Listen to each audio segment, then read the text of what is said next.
राज्यातील ओबीसी नेत्यांची मुंबईमध्ये छगन भुजबळ यांच्यासोबत गेल्या तासाभरापासून बैठक सुरू आहे। मंत्रिमंडळातून भुजबळांना बघायला ओबीसी नेते, कार्यकर्ते आणि समाज नाराज असल्याचं चित्र आहे। तर भुजबळांशी चर्चा करण्याआधी ओबीसी नेते प्रकाश शेंडगे यांच्या उपस्थितीमध्ये 5 तास या नेत्यांची बैठक झालेली आहे आणि या बैठकीमध्ये ओबीसींच्या मागण्यांबाबत चर्चा झाल्याची माहिती आहे। तर भुजबळांना मंत्रिमंडळातून डावलण्यात आल्यामुळे नाराजी व्यक्त केली जाते आणि त्यावर सुद्धा चर्चा केल्याचं कळत आहे। तर ही बैठक पार पडल्यानंतर ओबीसी नेते भुजबळ यांच्या समर्थनार्थ घोषणाबाजी करत होते आणि भुजबळांकडे चर्चेसाठी गेल्याचं दिसून आलंय। त्यामुळे आता छगन भुजबळ यांची या नेत्यांसोबत नेमकी काय चर्चा होते, काय निर्णय भुजबळ घेणार याकडे लक्ष आहे।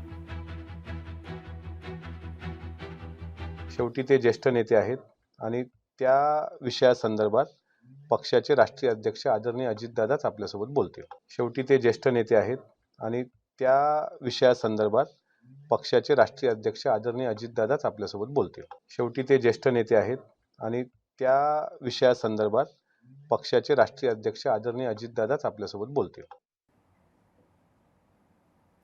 तर याविषयी अधिक माहितीसाठी आपले प्रतिनिधी स्वप्नील जाधव हे आपल्या सोबत जोडले गेले आहेत। स्वप्नील, काय सांगाल? थोड्याच वेळापूर्वी आपण बघितलं की ओबीसी नेत्यांची बैठक झाली आणि त्यांनी घोषणाबाजी करत भुजबळांच्या समर्थनार्थ घोषणाबाजी केली आणि ते भुजबळांकडे गेल्याचं कळत आहे। मागील तासाभरापासून चर्चा सुरू आहे ओबीसी नेते आणि भुजबळ यांची। नेमकं आतापर्यंत कोणकोणत्या मुद्द्यांवर चर्चा झाली आहे त्याविषयी माहिती मिळू शकली आहे?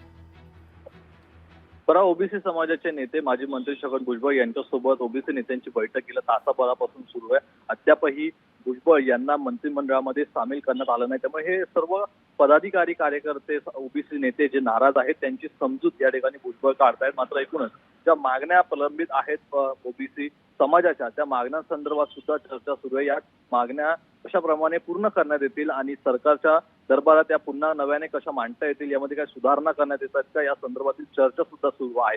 तर एकूणच छगन भुजबळ यांना मंत्रिमंडळात सामील न केल्यामुळे जो रोष या सर्व ओबीसी नेत्यांमध्ये आहे, त्यासाठी कुठेतरी त्या सर्व नेत्यांची समजूत काढण्यात छगन भुजबळ यांची दमछाक होते का, अशा ठिकाणी पाहायला मिळते। गेल्या 1 तासापासून ही बैठक सुरू आहे। अद्यापही या बैठकीमध्ये जो तोडगा निघाला नसल्याचं पाहायला मिळतंय। मात्र अद्यापही ही बैठक किती वेळ पुढे चालते हे पाहणं महत्त्वाचं ठरणार। मात्र या बैठकीमध्ये छगन भुजबळ एक निर्णय घेत आहेत का, हे पाहणं महत्त्वाचं असेल।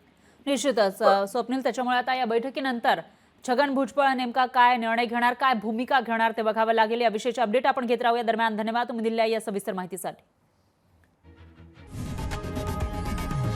लोकशाही मराठी ऐका, पहा, जागरूक रहा।